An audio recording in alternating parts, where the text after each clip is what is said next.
आज 19 जुलाई है और 1969 में आज से 51 बरस पहले देश के 14 बैंकों का राष्ट्रीयकरण किया गया था। मैं एटक की तरफ से बैंक कर्मियों को, उनकी यूनियनों को, सबको मुबारक देने के लिए आई हूँ।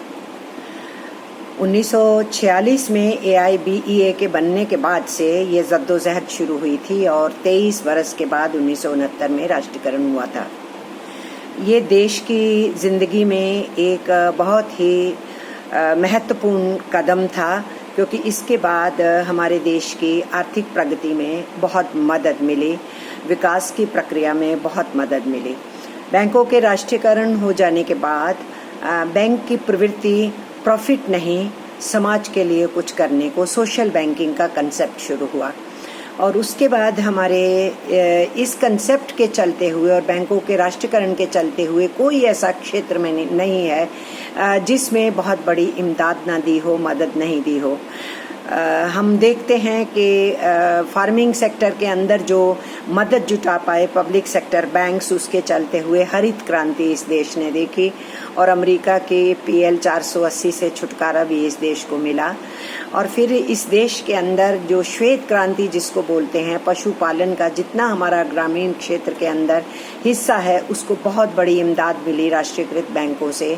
हमारे कोऑपरेटिव सेक्टर को, सहकारी क्षेत्र जिसको बोलते हैं, हमारा होम बेस्ड सेक्टर, हमारे हैंडीक्राफ्ट्स के सेक्टर, हमारी MSMEs, इन सब के अंदर बैंकों के राष्ट्रीयकरण के बाद सोशल बैंकिंग के कंसेप्ट से काफ़ी इन क्षेत्र को आगे बढ़ने में मौका मिला और उद्योगीकरण की प्रक्रिया में मदद मिली ही।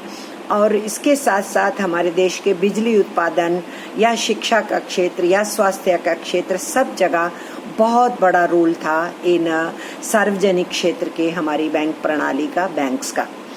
और इसलिए आज के मौके के ऊपर ये दिवस को मनाना और भी महत्वपूर्ण हो जाता है, चूँकि उस पूरी की पूरी प्रक्रिया को पलटने की कोशिश की जा रही है।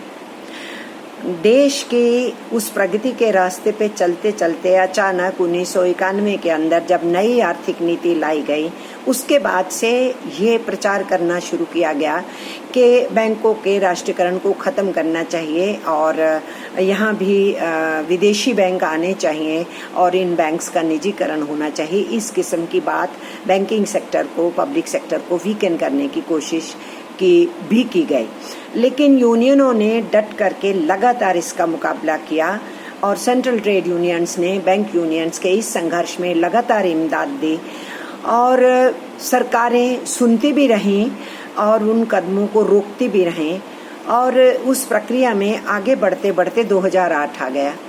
2008 के अंदर बहुत बड़ी एक मंदी आई। अमेरिका का सबसे बड़ा bank Lehmann brothers bank fail हुआ। उसके बाद उनके सैकड़ों बैंक और फेल हो गए। पूरी दुनिया में त्राहिमाम मचा। लेकिन हिंदुस्तान उस इतने बड़े झटके से, उस मंदी से क्यों निकल पाया और क्यों हम उसका मुकाबला कर पाए? क्योंकि हमारे बहुत सारे क्षेत्र में पब्लिक सेक्टर है और उसके साथ साथ हमारा फाइनेंस सेक्टर पब्लिक सेक्टर में है। हमारे सिर्फ एक निर्यात के क्षेत्र को, जहां विदेशों से कुछ कंसाइनमेंट्स के ऑर्डर्स आते हैं, सिर्फ उनमें इम्पैक्ट आया था। लेकिन ज़्यादातर तरीके पे हिंदुस्तान इस जो महामंदी की पूरी दुनिया पे मार पड़ी, उसको झेल पाए। उसके बाद बहुत सारे देशों ने जो हिंदुस्तान का रास्ता था, रेगुलेशन का रास्ता था, उसको उन्होंने अपनाया कि बैंक क्षेत्र के अंदर, अपने अपने देश के अंदर उन बैंकों को बचाना चाहिए। तो बहुत सारे देश इस रास्ते पे निकले। लेकिन हिंदुस्तान के अंदर उल्टा काम चलता रहा कि बैंकों का निजीकरण हो जाना चाहिए, इसका जो नेशनलाइजेशन है वो ख़त्म होना चाहिए। ये प्रोसेस की तरफ, प्रक्रिया की तरफ लगातार कैंपेन होता रहा, दबाव होता रहा, सरकारों की तरफ से भी होता रहा। बहरहाल यूनियनों की आंदोलन भी चलती रही और चारों तरफ से जो समर्थन और सपोर्ट मिला, तो इन कदमों से हम बच पाए। लेकिन पिछले 6 साल से जो मौजूदा सरकार है वो एकदम तय किए बैठी है कि विदेशी पूंजी भी लानी है, विदेशी बैंक भी लाने हैं, बैंक्स का मर्जर भी करना है, इनका निजीकरण भी करना है। वो पूरे फाइनेंस सेक्टर के अंदर, इंश्योरेंस हो, बैंक्स हो, इनके अंदर इन कदमों को लेकर के तेजी से आगे बढ़ रहे हैं। यूनियंस की तरफ से इनका विरोध है, सेंट्रल ट्रेड यूनियंस की तरफ से इनका विरोध है और वो आंदोलन लगातार तेज बढ़ रहे थे। अब कोविड-19 के इस माहौल के अंदर सरकार ने बहुत तेजी से अपनी जो आर्थिक नीतियां हैं पब्लिक सेक्टर के ऊपर हमला बोलने की, बैंक्स और इंश्योरेंस पे ही नहीं है, आप और हम जानते हैं कि airport, airlines, railways, defence sector, oil का सेक्टर, कोल का सेक्टर, पोस्टल, टेलीकॉम, कुछ भी तो नहीं छोड़ रहे हैं। सभी क्षेत्र के अंदर पब्लिक सेक्टर को कमजोर करने की, डिसइन्वेस्ट करने की या निजीकरण कर डालने की और या पूरा से पूरा उसको बेच ही डालने की जो प्रक्रिया है उसको तेज करने की कोशिश की जा रही है और यूनियंस का प्रतिरोध इसमें जारी है। इसलिए बैंक यूनियंस के सामने ये एक बहुत बड़ी चुनौती है जिसको लेकर के बैंक यूनियंस लगातार लड़ रही हैं और इस आज के मौके के ऊपर अपने उस अहद को, अपनी उस प्रतिज्ञा को, अपने उस संघर्ष के इरादों को और मजबूत करने की ज़रूरत है। और सेंट्रल ट्रेड यूनियंस की तरफ से नेचुरली सभी पब्लिक सेक्टर के इस निजीकरण के विरुद्ध जो आंदोलन है उसके साथ सेंट्रल ट्रेड यूनियंस खड़ी हैं, क्योंकि सेंट्रल ट्रेड यूनियंस की डिमांड्स के अंदर भी मुख्य डिमांड्स में ये भी एक डिमांड है। लेकिन इसके साथ साथ मैं ये भी बताना चाहूँगी कि हमारी बैंक की यूनियंस ने हमेशा सेंट्रल ट्रेड यूनियंस के आंदोलनों के अंदर भागीदारी की है, क्योंकि उनकी मांग भी उन आंदोलन के अंदर मांग पत्र में शामिल रहती थी। तो वो सॉलिडारिटी कैंपेन एक दूसरे के साथ करने की प्रोसेस है, जो प्रक्रिया है, उसमें भागीदारिता दोनों तरफ से रही है। तो इस कोविड पीरियड में भी 22 तारीख को सेंट्रल ट्रेड यूनियंस के मांग पत्र के ऊपर पूरे देश के अंदर प्रतिरोध दिवस था। उसमें भी फिर पब्लिक सेक्टर की डिमांड्स थी और फेडरेशंस और एसोसिएशन सभी पब्लिक सेक्टर की सॉलिडारिटी एक्शन में उतरी थी। उसके बाद 3 जुलाई को राष्ट्रीय स्तर पे प्रतिरोध दिवस हुआ, उसमें भी भागीदारी रही। 3 जुलाई के कार्यक्रम के बाद 8 जुलाई को सेंट्रल ट्रेड यूनियंस मिली थी और हम लोगों ने अपने आंदोलनों को और आगे बढ़ाने के बारे में काफ़ी चर्चा करके कुछ आंदोलन की शेप बनाने की कोशिश की थी और उस दिन ये राय बनी कि हमें पब्लिक सेक्टर की जो सभी फेडरेशंस और एसोसिएशंस हैं उनसे भी बात करनी चाहिए कि उनके अब आंदोलन किस दिशा की तरफ बढ़ रहे हैं और सेंट्रल ट्रेड यूनियंस और पब्लिक सेक्टर यूनियंस एक दूसरे के साथ और नज़दीकी से काम कर सकें, क्योंकि देश के सामने चुनौती बहुत बड़ी है। एक तरफ तो इन सेक्टर्स को कमज़ोर करने की बात है, दूसरी तरफ ठेकेदारी प्रथा तेजी से बढ़ रही है, तीसरी तरफ बेकारी बहुत तेजी से बढ़ रही है, चौथी तरफ हम देख रहे हैं कि रोजगार जा रहे हैं। जो प्रॉमिसेस थी लॉकडाउन की वेजेस देने की वो पूरी हुई नहीं। नौकरी नहीं छीनी जाएगी, लेकिन उसकी जगह पे नौकरी छीनी जा रही है, वो प्रॉमिस पूरा नहीं हुआ। गवर्नमेंट जब खुद अपने सेक्टर के अंदर सेक्टर आफ्टर सेक्टर अनाउंस कर रही है कि हम विदाउट पे भेजेंगे आपको और आपको हम छुट्टी दे रहे हैं। अभी 2 दिन पहले एयर इंडिया के बारे में भी ये अनाउंस हुआ। तो जब गवर्नमेंट खुद ये रास्ता तय कर रही है तो प्राइवेट सेक्टर के अंदर तो और भी तेजी से ये रास्ता बढ़ रहा है। इसलिए ये जो चुनौतियां हैं, इन चुनौतियों का मुकाबला करने के लिए सबको एक साथ आना होगा। तो उसके लिए कल जो 18 जुलाई थी, सभी सेंट्रल ट्रेड यूनियंस की पब्लिक सेक्टर की फेडरेशंस और एसोसिएशंस के साथ मीटिंग हुई थी। आपके बैंकिंग सेक्टर के CH वेंकटाचलम साथी जो हैं वो मौजूद थे, जनरल सेक्रेटरी जो AIBEA के हैं, बैफी के भी एक साथी मौजूद थे बैंक यूनियन के। और इस तरीके से सभी फेडरेशंस और एसोसिएशंस जो अलग अलग सेक्टर्स की हैं वो कल की मीटिंग में शामिल हो पाएं और उसके अंदर कुछ कॉमन फैसले लिए गए हैं, जिन फैसलों को लेकर के हमें आगे बढ़ना होगा।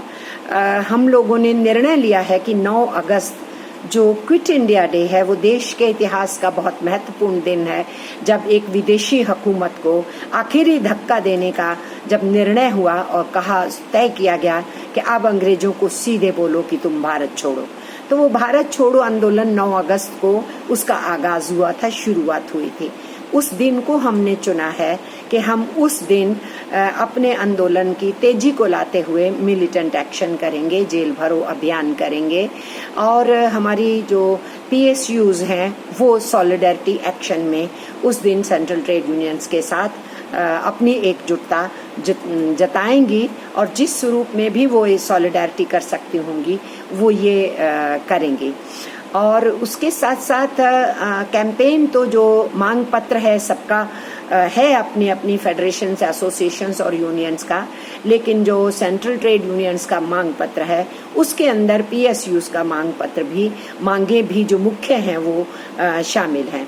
तो वो कैंपेन भी लगातार चलेगा और 18 अगस्त को जो कोल यूनियंस हैं जिन्होंने 2, 3, 4 जुलाई को कामयाब हड़ताल की कमर्शियल माइनिंग के खिलाफ, वो 18 अगस्त को फिर से एक दिवसीय हड़ताल करने जा रहे हैं क्योंकि वो सिंबॉलिक है कि उस दिन बिडिंग का फाइनल डे है और उस दिन फिर जताना चाहती हैं कोल यूनियंस कि नहीं, हम कोल सेक्टर को इस तरीके से विदेशी और देशी बड़े पूंजीपतियों के हाथों नहीं बिकने देंगे।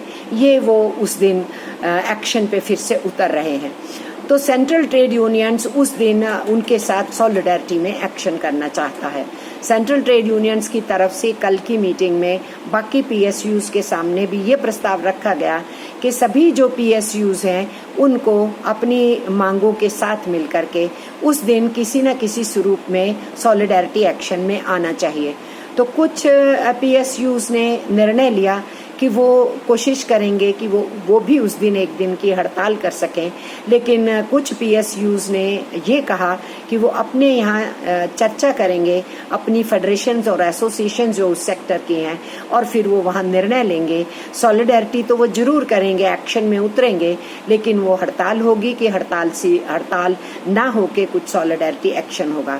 लेकिन ये कम से कम कल ये सहमति बन पाई कि सेंट्रल ट्रेड यूनियंस और सभी PSUs की इंडिपेंडेंट जो फेडरेशंस और एसोसिएशंस हैं सब मिलकर के सरकार की इन गलत नीतियों को चुनौती देंगे। हमने ये क्यों चुना 9 अगस्त? क्योंकि हम ये समझ रहे हैं कि श्रम कानूनों को जिस तरीके से जबरदस्ती बदला जा रहा है, 3-3 साल के लिए कुछ राज्यों के अंदर निरस्त करने की बात हो रही है, कुछ और राज्य भी कतार में है कि वो करेंगे तो वो भी कर देंगे, कि जैसे पेंडेमिक 3 साल या उससे भी ऊपर चलने वाला है। इसके ऊपर जो गुस्सा है आम वर्कर के अंदर नीचे, उसकी ये समझ है कि जो अंग्रेजी राज से लड़कर के हमने हक हासिल किए उन अधिकारों के ऊपर भी चोट लगा रहे हैं।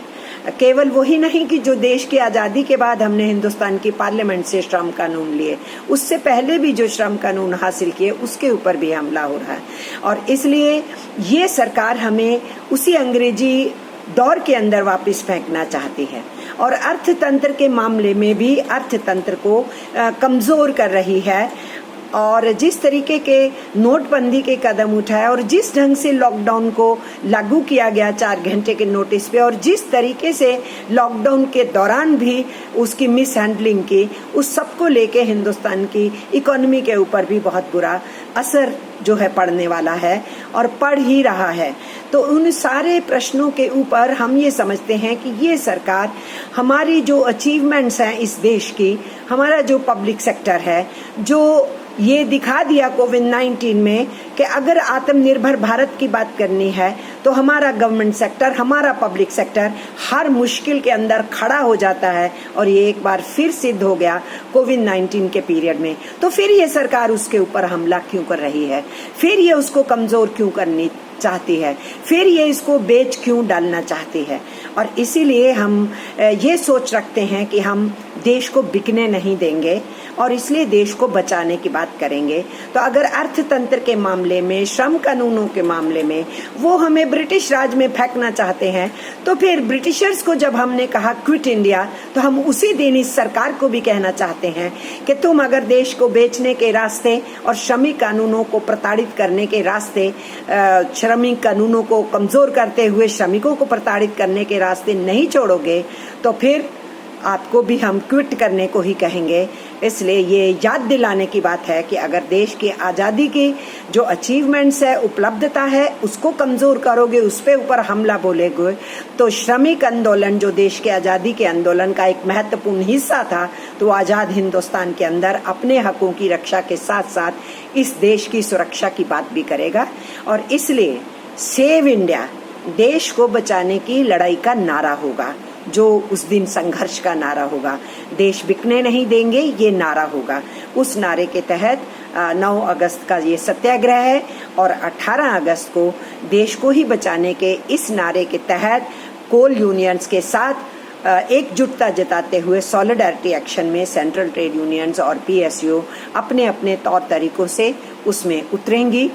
ये फौरी तौर पे कल डिसाइड हुआ और आज 19 जुलाई को हमारे राष्ट्रीयकरण दिवस है बैंकिंग सेक्टर का, और ये देश की जिंदगी में बहुत महत्वपूर्ण दिन है। और इस दिन को याद करते हुए मैं आप लोगों को मुबारकबाद भी दे रही हूँ और पूरी हमेशा की तरह मैं आशा जता रही हूँ कि आपकी यूनियंस बहुत मुस्तैदी से निर्णय लेके अपने आंदोलनों को आगे तो बढ़ाएंगे ही, और ये सेंट्रल ट्रेड यूनियंस के और दूसरे पीएसयूज के सब आंदोलनों के साथ हम जुड़ते हुए आगे बढ़ेंगे। हमारी डिफेंस की यूनियंस भी निर्णय ली है, सितंबर के महीने में वो इंडेफिनिट स्ट्राइक पे जाने वाली हैं। जो हमारी स्कीम वर्कर्स हैं, आंगनवाड़ी आशा वर्कर्स, इन्होंने भी निर्णय लिया है कि 7, 8, 9 अगस्त को ये भी आंदोलन में उतरने वाले हैं और 2 दिन हड़ताल करेंगे और 1 दिन सेंट्रल ट्रेड यूनियंस के साथ जेल भरो और सत्याग्रह का प्रोग्राम करेंगे। तो संघर्ष का बिगुल तो कोविड-19 से भी पहले बजा हुआ था और हम लगातार आंदोलन में थे। कोविड पीरियड के अंदर सरकार ने हमला तेज कर दिया है इस बहाने से कि कोई बोलेगा नहीं, तो हम तो भाई बोलेंगे भी और हम लड़ेंगे भी और जदा कदा सड़कों पे भी आएंगे ही, मेडिकल एडवाइजरी भी फॉलो करेंगे, क्योंकि ये क्वेश्चन हमारे देश का है, उसकी आज़ादी का है, उसकी संप्रभुता का है, उसके प्राकृतिक साधनों का है, उसके मैन्युफैक्चरिंग और प्रोडक्शन सेक्टर का है और उसके फाइनेंस सेक्टर का है, जो किसी भी देश की इकोनॉमी की रीढ़ की हड्डी होती है। तो रीढ़ की हड्डी के ऊपर चोट होगा तो खामोशी तो नहीं की जा सकती है ना, लड़ाई तो लड़नी ही होगी। इसलिए आप सबको एक बार फिर मुबारक देते हुए मैं विदा ले रही हूँ। बुलंदी से अपने संघर्षों को आगे बढ़ाने के आप निर्णय लेंगे, ये आशा करते हुए आपको नमस्कार कह रही हूँ, सत श्री अकाल कह रही हूँ, आदाब और सलाम कह रही हूँ और जय हिंद कह के अपनी बात खत्म करती हूँ।